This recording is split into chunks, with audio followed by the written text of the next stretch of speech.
You're listening to the Empowering Process podcast with your host, Gail Kraft. Listen as she holds frank discussions around how your purpose, being present, and trusting your power impacts your life. Whether you're an entrepreneur, leader, or developing your vision, you'll find wisdom and insights you can utilize right now. Welcome your host, Gail Kraft.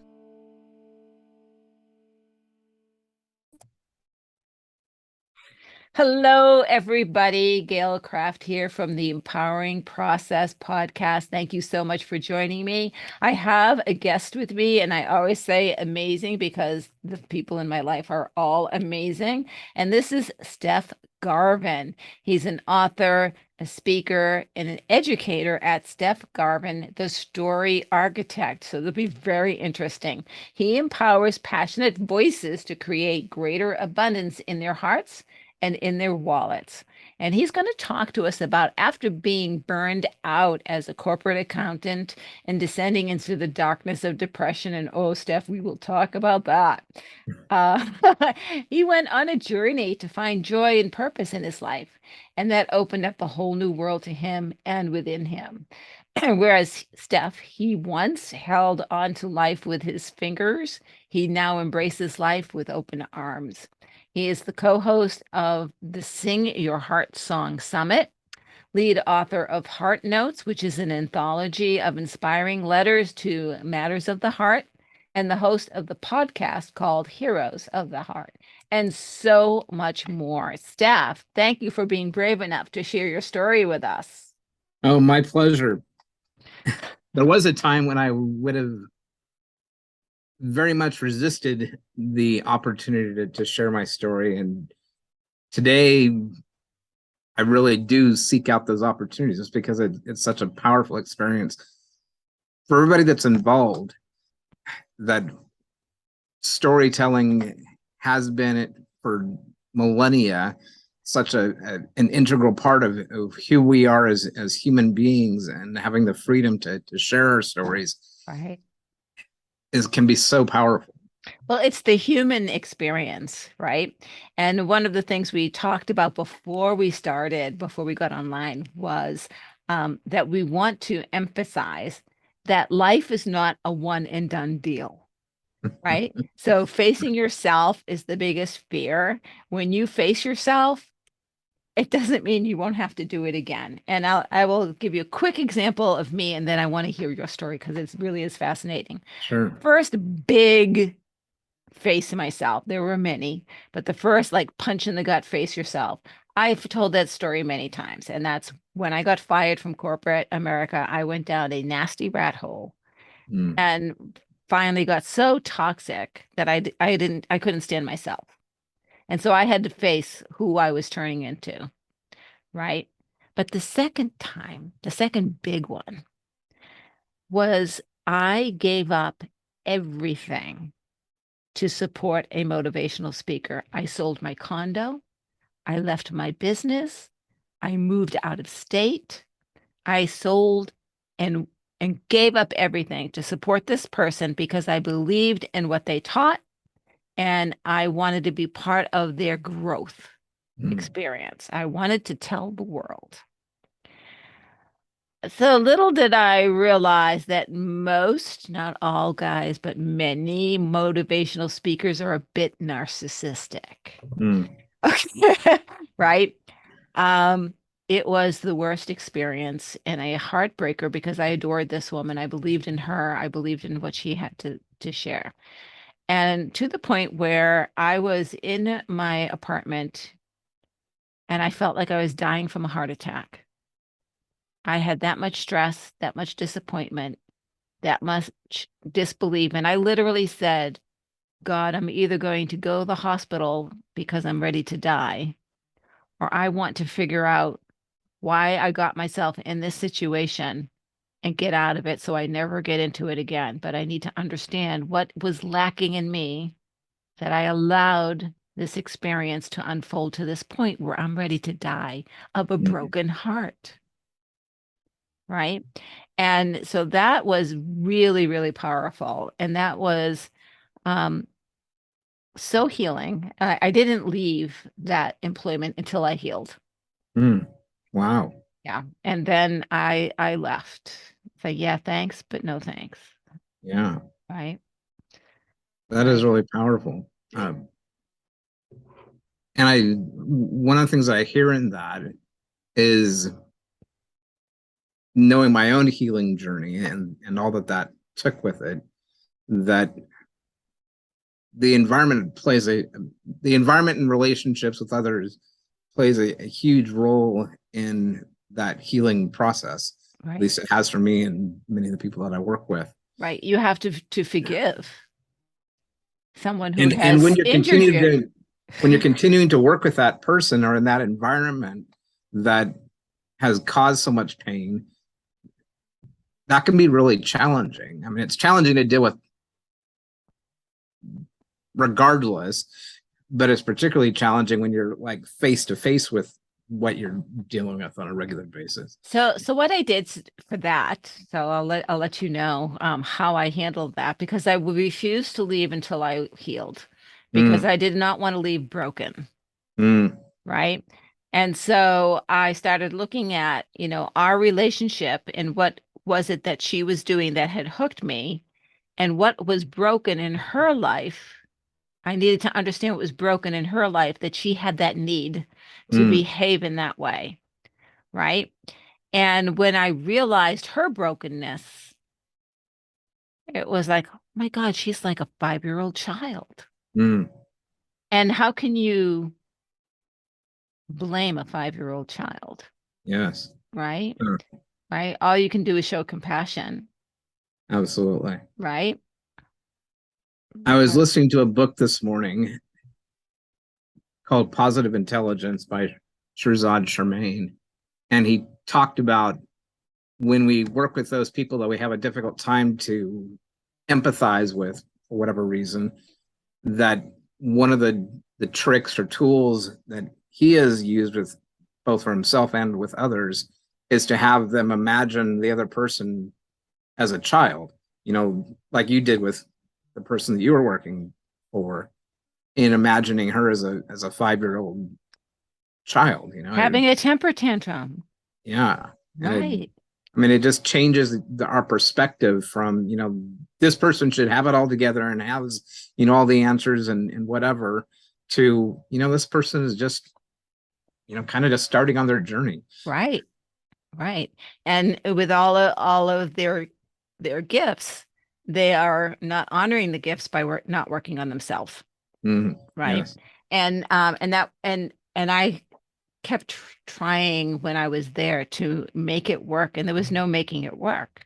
Mm, Right. And I will let you know that everyone who has had a work experience with this particular person has gone through the same thing. mm, Right. mm, And I literally reached out to past employers or employees and went, how was, oh yeah. Oh yeah. She used me like a mm, doormat. She literally wiped her mud on me. Like, okay, thank you for sharing that with me before I gave up my life. Right. yes. Right. But thank you for not sharing that with me, because I have grown so much Mm, because of it. I see things so differently because of it. And we're going to talk a little bit, I'm sure, about the gifts of the things that we hate. yes. So, Steph, tell us about your transformation, about your story, one of your many stories, right? And how you stepped into who you were supposed to be. Well, I actually just shared this in a Buddhist Sangha that I helped lead last night, in that one of the best teachers and most powerful teachers that I've ever had in my life was my struggle with depression. And that has been pretty much essentially a lifelong struggle. It's not like I, was depressed once and got over it. It Get over it. it was I mean, thinking back and remembering, time as a teenager, it was something that was very challenging that I was dealing with at that time. And I had no language, no ability to really talk about it at that time. Fast forward a bunch of years, I'm midlife in a corporate accounting position, and, you know, doing work that is well received and well compensated. And I am miserable. Like, you know, my friends from graduate school, business school, thought I had the, you know, the job that to be envied. What they didn't know is that I would be crying Sunday afternoon because I knew I had to go into work the next day. You know, it was just this awful environment that I felt very, very stuck in. And I did not have a great relationship with my boss, to say the least. And there's a whole bunch of stories behind that. But to keep things short, I ended up, and I believe that our bodies send us messages when we don't pay attention to what's going on. Oh inside, my goodness, right? yes. And so the way that my body sent me a message was that I ended up getting whooping cough. And I got it so bad, when I coughed, I would literally pass out. I would just black out because the oxygen didn't get to my brain. And I'm like, this is not good. And my boss at work wanted me to come in, you know, and do the work that I needed to do. And I'm like, I am literally passing out. I need to take care of myself. So I took several weeks off on doctor's orders in order to recover, mostly. And I even went back a week early just because I knew how much demand there was for what I needed to do. When I got back, my boss didn't speak to me for 4 days. And when she did, it was to pull me into her office. And there was the HR director sitting in the corner. And my boss reads me this long list of all the things that I was doing wrong at work, some of which were accurate and some of which I don't know where she got from. But regardless, there was just this stuff going on, and it brought me, I was already struggling, but it brought me to one of the lowest points of my life. And the only resolution that I saw at that time in that really depressed state was to close the books on my life, you know, Right. Let's say just check out. story over, you know, it's just, and moments before I went to the pharmacy to end things, to get what I needed, I was in the restroom and I not hear this voice that said, don't use a permanent solution to solve a temporary problem. And I'm like, What? okay, I don't know what that means, Right. but okay. But Who it was are enough you? for me to, it was enough for me to push pause on my plans. And it wasn't like it was over. I mean, it was, but it was, I was at got into a better place, such that, say, roughly 4 months later, when I got pulled into the HR director's office, and this time my boss was sitting in the corner chair, the HR director says very, very kindly that they're having to let me go. And I'm literally, and I mean literally, biting my tongue because Yay, I'm just, I got a compensation package. yes, and I'm getting the freak out of here. I mean, I just felt like doing cartwheels out the door. But once I got out, I was like, okay, I'm done there. Now what the heck do I do? And I had to, you know, kind of figure out, well, where am I going now that I don't, that isn't my identity anymore. And so that caused all kinds of other interesting adventures, and really opened the door for new opportunities and new ways of expressing myself. I started to get much more in tune with my inner artist, which had been shoved to the side for so long that, you know, many of the things that I'm really, really passionate about now are found their birth in that really dark time in my life. So, you know, there's, even in the darkest moments, I love the quote that in the darkest moments, the stars shine brightest, right? That when we open our eyes and look for whatever light we can see, and sometimes it's just, you know, little pinpricks, you know, we can't see very clearly, but if we head in that direction, that light gets brighter the darkness that we're experiencing diminishes. So for me, I love to use the analogy of the universal law of polarity. Now, Mm, universal laws, they're indisputable. They are a fact. Doesn't have to be an explanation. They just, for some reason, are fact. mm, And the universal law of polarity says you can't have light without dark, yes.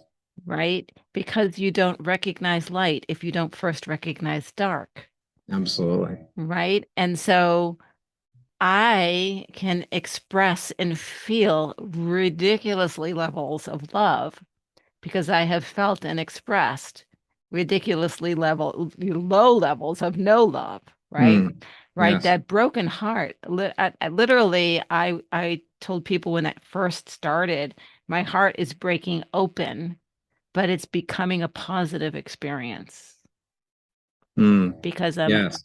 I'm opened up. Brene Brown has this quote that she uses, and it's an open heart, strong back, Yes. right? Lead with an Yes. open heart, but you still have to have a strong back.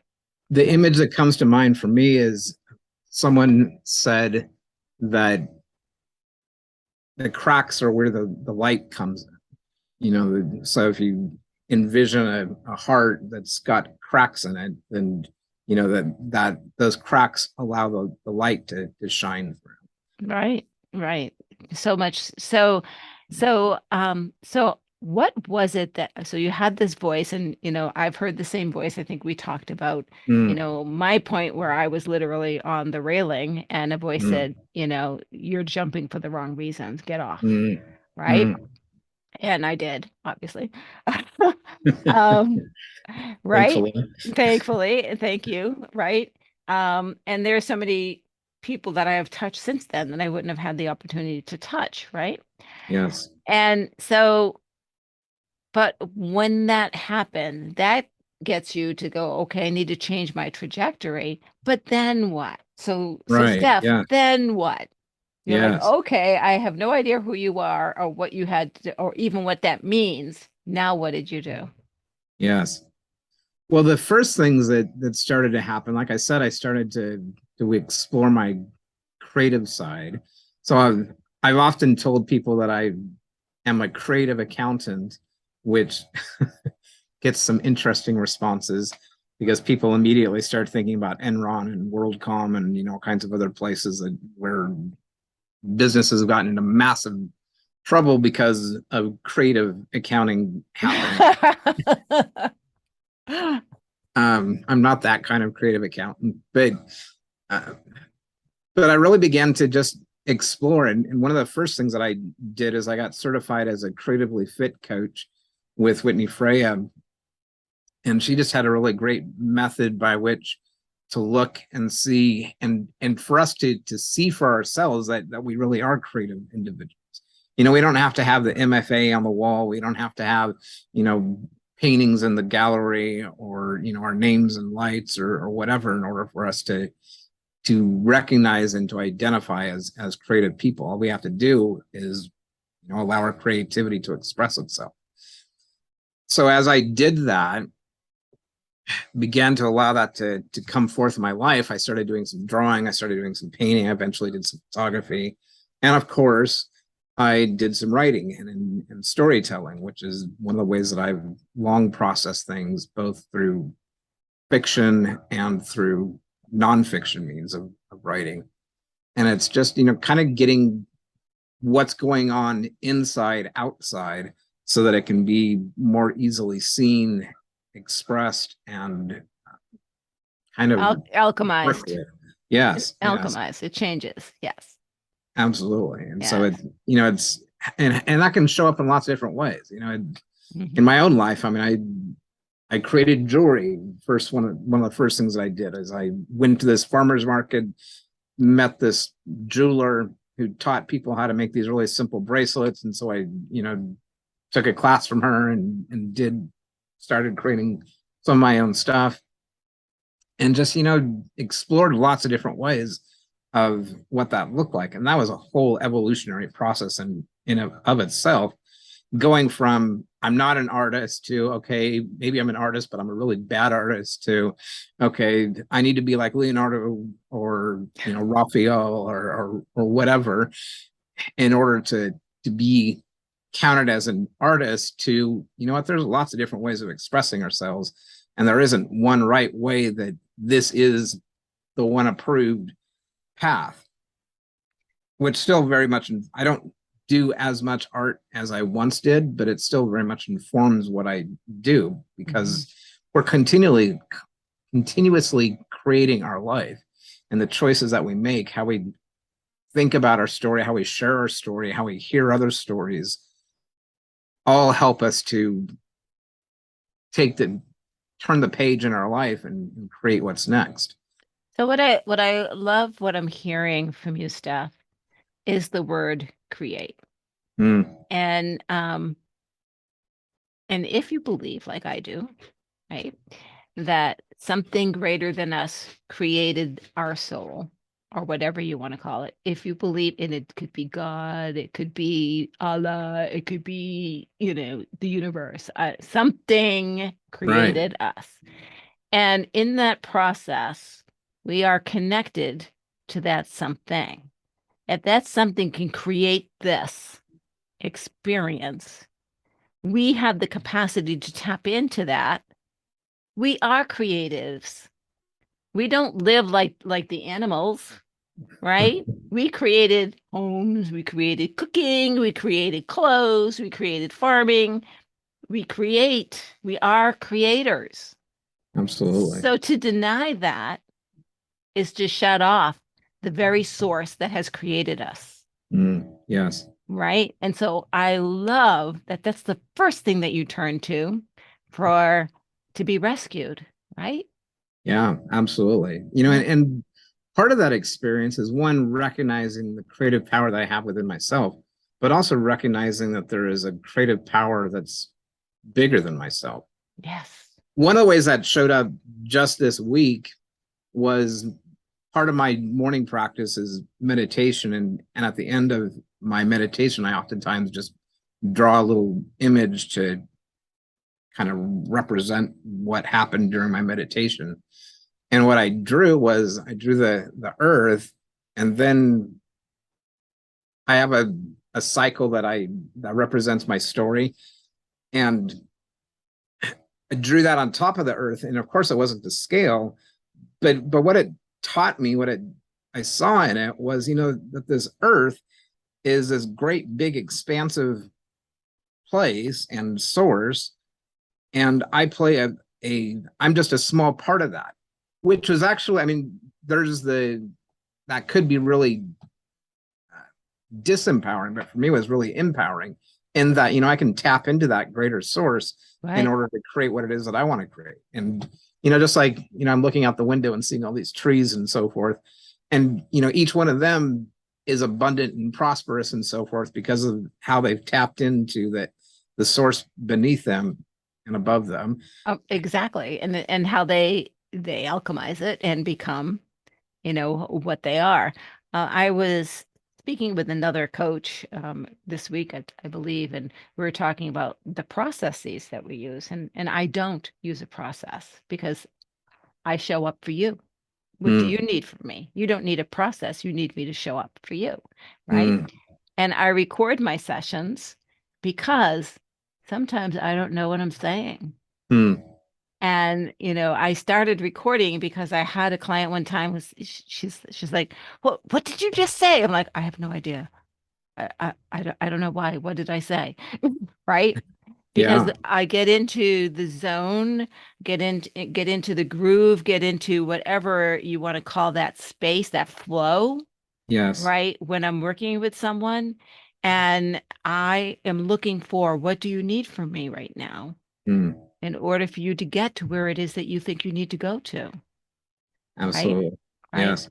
And it's healing and it's beautiful. And so when we're able to tap into that, and we do it all the time, guys, when you're driving and you zone out, you're there. Sorry. You're there.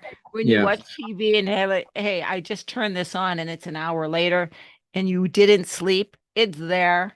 Right. right? You know, when your wife is talking and you tune her out and you go to another Mm. planet, it's there, right? Right. So you can do it consciously. You can choose to go there because you do it, right? Yes, But once we say the word meditation, once we say tapping into source, once we say praying to God, you know, ego gets in the way and makes judgment, mm. Yes, right? Right. And so if you can get that judgment out, you're tapping into the creative source that is who you are. Right. And so that absolutely. saved you. It it really did. And part of what I got from it, I'm honestly just now realizing, is that, we do have, even in our darkest moments when it feels like everything that is important to us and valuable to us has been stripped away and we're left with nothing, in our perspective at least, that there's still the opportunity to create. There's opportunity to, you know, one, take a different look and see what it actually already is there that we haven't paid attention to before. Right. Like for me, one of the reasons I got as depressed as I did is that I valued myself based on the work that I was doing. Based on, my job and my Because identity, we're my told role. since we're kids that that's what's important. You get graded based on the work that you do. Absolutely. You And get love based on the work that you do. That's BS. yes. And because of that, the way I perceived my wife's perception of me was that, without my job, I was worthless to her as well, even though that wasn't what her perception was, Right. thankfully. And she became, already was, but became even more, such an incredible advocate and support for me in helping me to navigate and travel the journey that I needed to travel. But I was blind to that at the moment. It was like, I couldn't see the love that was there for me, because my whole attention was, well, this needs to be present. I need to be making a bunch of money and I need to have, a significant title and all that in order for me to be of value, without valuing who I am, stripping all that stuff away. Right. And talking about creativity is when we can create something out of essentially nothing, but that, and we do it all the time. It's like every time, we come up with a story, whether we're doing that consciously or unconsciously, that's a creative process, and we can create stories that are empowering for us and for others, or we can create stories that are disempowering. In that same Exactly. exact moment, I could have made, I don't know, all kinds of different choices as to how to interpret the situation, but the way that I chose it was very disempowering and nearly led me to ending the story. So what's interesting is this week I from time to time will listen to Kyle Cease. I kind of like his approach and his raw and vulnerability. Mm, And this week I was listening to a podcast he did, a little snippet from his training, and he used the word authority. mm, And who are you allowing to be the authority of you? yes, yes. That, I like that so much more than the word empowerment or disempowerment, Mm, right? Because the second that I say, well, my subconscious isn't the authority of me, mm, right? I'm the authority of you, subconscious. mm, I'm going to tell you what I want you to do. I want you to tap into this. I want you to get me the answers. I want you. As soon as you do that, you turn the tables and you become aware of, right? Corporate is the authority of you, mm, right? Your belief system is the authority of you, right? Your fear is the authority of you, right? When you do that, you start to look at it like, wait, no, I don't like that. So much easier than the word disempowerment, because I think disempowerment has been overused, mm, right? Right. So yeah, try that, guys. Try I don't want you to be the authority of me. I'm the authority of me, right? yes. check that out to see if that helps, right? Absolutely. Yeah. And that reminds me of asking, like, were some of the tools that I drew upon. One of the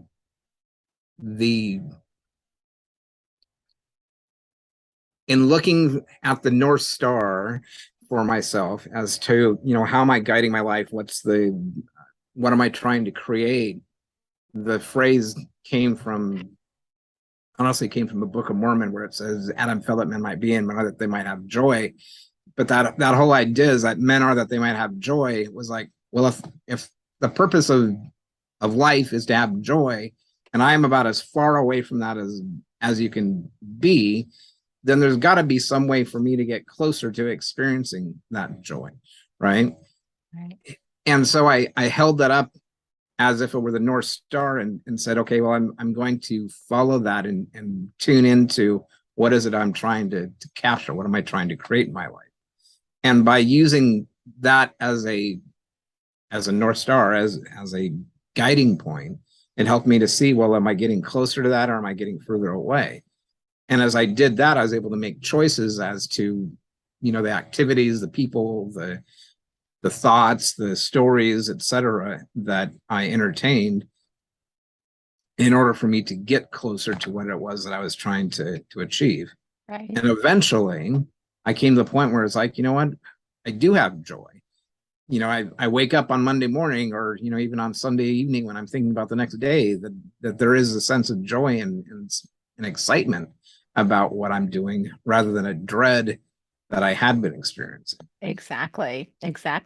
And that is such a, when we talk about mind shift, that is such a shift from most people's experience when they have a quote day job.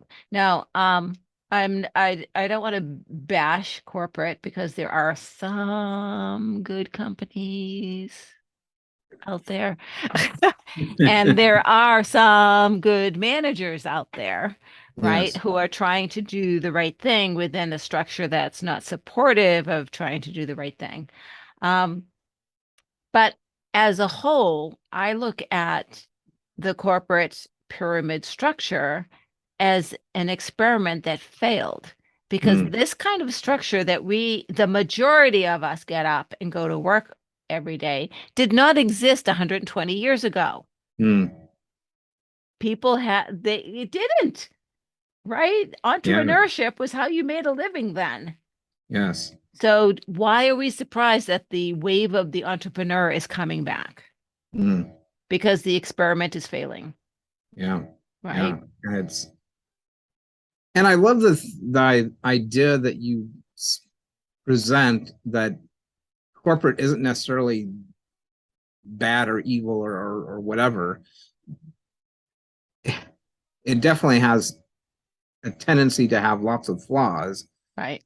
But we can also hold on to that it doesn't have to be that way, that it can show up in different ways, that it can itself evolve into a way that is more fulfilling, more empowering, more trying to use your authority, authorizing. Right. Authorizing the individuals. Yes. Right. To explore their joy in the job. So I'm listening to another book, another motivational book, and they're talking about, and the name of the book is just slipping my mind right now, but they're talking about how so many organizations are now looking for that flow. And he starts with the Navy SEALs, because the Navy SEALs spend millions and millions and billions of dollars. Okay, Stealing Fire by Stephen Coulter and Jamie Wheel. Stealing, EALING, Fire. And they start off with that, all that the SEALs go through to get the person who has the mindset to get into flow. And here's why. When the SEALs are ready to go and do their maneuver, or whatever it is, there is no leader. Whoever is leading is the leader, and that can shift and change, and it's organic. It's not planned for. It's because you don't know what you're walking into. You can plan for whatever and practice like they do, but you still don't know what you're going to run into. Right. And so that mindset, that ability to tap into flow is what they're looking for. And Mm, they're trying to figure out, how do we create? Well, there are businesses that are doing the same thing. yes. Like, how do we tap into the universal mind and get people in flow so we get happy, creative, successful results, Yes. right? And so I think Google is doing that now. Um, maybe Apple, I don't know. So he names a few organizations that are trying to figure out how to create the flow Mm, because it's very expensive to find the flow, yes. right? And so if Mm, they can tap into you, it's like mm, we all have flow, guys. We all mm, tap into it, right? So that is encouraging, right? yes. That is Yes. exciting, that we are turning the page in history. That is. It's really exciting. Because Yes. one of the things that I mean, as much as I have problems with hierarchical structures like, corporations tend to be in, I really believe that when we can tap into each other's flow or each other's strengths, each other's genius, that we can create more than we can on our own. And so, theoretically, in an environment where everybody is able to give authority to each other, then that would be so much more powerful than if we were just trying to do it all on our own. And Because that's exactly what happens with the SEALs, right? It's like yeah, whoever sees what's going on right now is who we're going to be following right now. Whoever mm, is tapping into what's happening, we're all going to go into that flow, right? yeah, Um, one of my, yeah, I shouldn't take this off. One of my, I am being filmed. Um, one of the best teams, and I won't say it, and no, that's not true. All of my teams were awesome. I was an amazing manager, and I made sure my staff tapped into their skill and their capabilities, not into their weaknesses. But I had a mm, team who was responsible for being very creative. Their job was consumer affairs. mm, And my challenge to them was to create an environment that where we found and resolved issues before a complaint was filed mm, with the mm, state, right? So, and we would meet, and literally I would have to tape the meetings because we couldn't take notes. That's how fast and furious we mm, would start. And here's how I did it. And I actually had three teams, and we did this together. And then my three teams did their own thing. Once a month we had lunch, bring in shitty pizza, and then we would play Pictionary. mm, Why? Because we get into the play, yes. we get into the fun, we get into the laughter. Then we would have our creative meeting. Mm, Oh, and I knew this years ago. Years ago, and it was so exciting and it's fun. So there's a corporate example of where I had the flexibility to do what I needed to do to get the most out of my team, mm.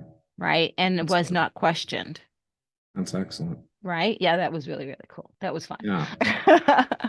And I Yeah, love that you pulled on both creativity and humor in order to, create and play and play. to Yeah, create more than, what you typically get just following the data flow. right, right. And when you have corporate retreats, that's what they're trying to do. But I will tell you, I told you, the getting fired situation. So here is, I believe, the tipping point as to why my name was put on the get her out of here Mm, list. Um, I was pretty fairly up there, and we went on a corporate retreat. And by that point, I didn't trust my vice president because I caught her in many untruths. mm, And therefore, I didn't trust my boss because he wasn't getting clear, truthful direction from her. mm, Right. So, other than my staff who was not there, this was senior leadership meeting. We were gone for a week in the woods. And the people facilitating, we're in a circle every morning and, oh, what's on your mind today? And I had, don't trust anyone in this room on my mind that day. Mm. And they come to me and I'm like, I don't want to share. Please move on. Mm. And they're like, no, we can't move on unless you share. And I'm looking at them because I tell the truth. I don't lie. Mm. I truly don't want to share this. Please move on. No, Gail. Like, okay. So I looked around the room and I looked eye to eye to everybody in the room. And I said, there is not one person in this room that I trust. Mm. Are you happy now? I shared what's on my mind. Mm. Right. But imagine going to work every day, the stress I was under in that environment. By the time I was fired, and thank you for firing me, because I didn't have the balls to leave myself. Sorry that I said the B word. But I was a friend of mine saying, Gail, you were in such bad shape, you had PTSD, Mm. right? Because I was like Yes. shell shock. I didn't trust Yes. anyone. You'd walk in my office and I'd be like, what do you want? What did I do wrong? Right? Mm. It Mm. was brutal. So the point of this being, I had of facing yourself in that situation, right? And so we face Absolutely. ourselves so many times, and we have, for some reason, the universe makes it so. And I think we make it so because we're the creators. We make it so we have to get to that breaking point Mm. before we get to the enlightened point, Absolutely. Yes. right? The universal law of polarity, Yes. right? Yeah. What's interesting is how oftentimes we look at failure or mistakes as being this terrible, life-threatening experience. And sometimes it is, but from those broken pieces, from the shards that are, lying on the floor, oftentimes we can pick things back up and make them even better than they were before things fell apart. Right. One of my favorite analogies and art forms is the Japanese practice of Ikigai. Yes. Actually, no, it's not. That's something else. Is kintsugi, where they take a vase and it's broken and they put it back together, and the lacquer that they use to put it back together is gold, like Yeah. literally gold. Yeah. And so it's actually more valuable after it's broken than it was before it was broken. And that's perfect because that's who we are. We are more valuable after we've been broken, right? And those that I have met in my life who have said, I have no problems with my childhood. I have a perfect childhood. Mm. I'm thinking, again, BS, right? Right? Yeah. Right? Because even if you had perfect parents, you had religion that was messing you up, you had the school system that you were messing you up, you had a coach that was messing you up, you had a kid in the neighborhood who beat you up. I mean, Something was going on. something goes on in all our lives. All Yes. of us are broken, right? And all of us are broken and feel the pain to the level that we're able to feel it, Mm. Yes. right? And you got to the edge, right? As I have, but not Yes. as badly as you, getting Mm. to the edge of I'm so broken that I can't even see the pieces to pick up. Mm. Yeah. Yeah.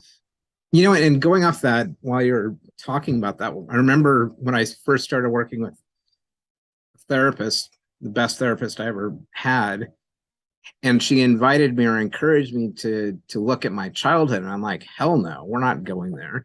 I mean, one, what does that have to do with anything today?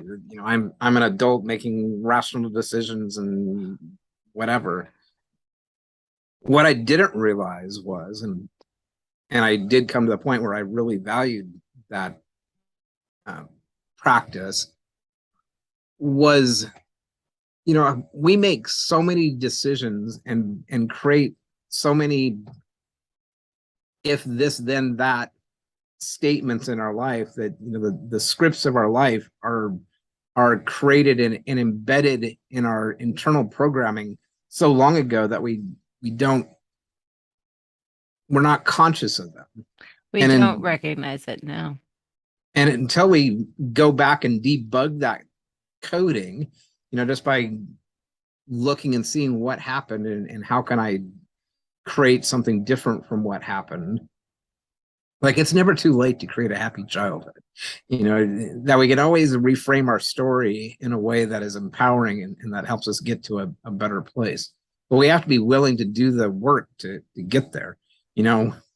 When our therapist or whoever might serve as our guide at the moment invites us to look back at what happened early on in life, see that as an opportunity and a blessing, because there are so many rich experiences there that when we correct the coding, everything just works so much better. Well, it's called Gestalt, where it's like the beads get straightened out.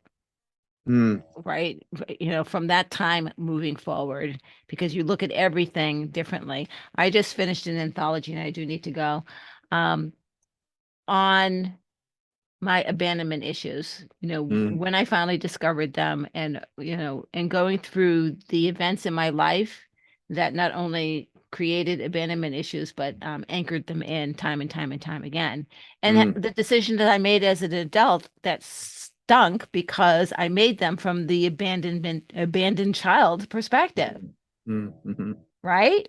Yes. Right. And until I finally healed that, I honestly can't make choices of an adult when my 7-year-old is running the ship. Yes. Yeah. And Right? and so there's the empowered 7-year-old, the creative 7-year-old. We talked about earlier, seeing people as their child self, in a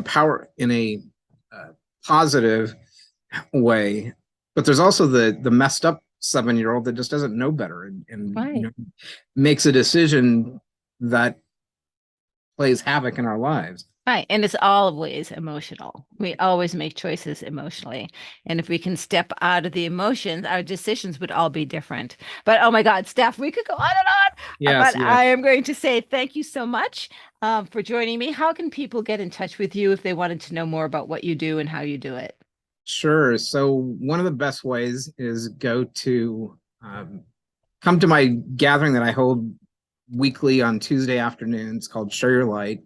And I'll provide the link for that in okay, so I've got your Facebook group, right? Yeah, go for the gathering at shareyourlightcircle.com, and that will get you'll be able to join our story circle and create a richer circle there. Okay, so what about gifts? Gifts. There's also my website, Gifts into Gold, which okay. is honestly into going through some transition right now. So, which is why I'm suggesting to go to. That did not work. I got it. You didn't get. I truncated it. It's missing the SH part of it. Anyway.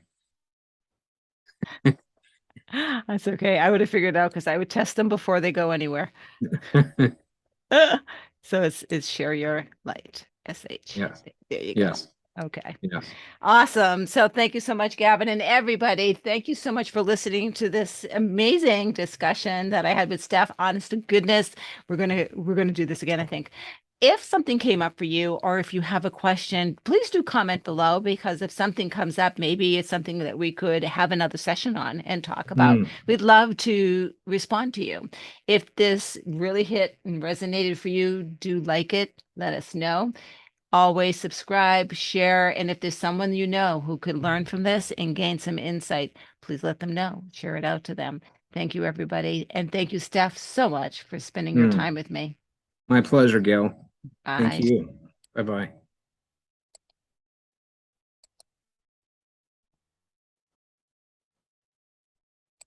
Thank you for listening to the Empowering Process Podcast.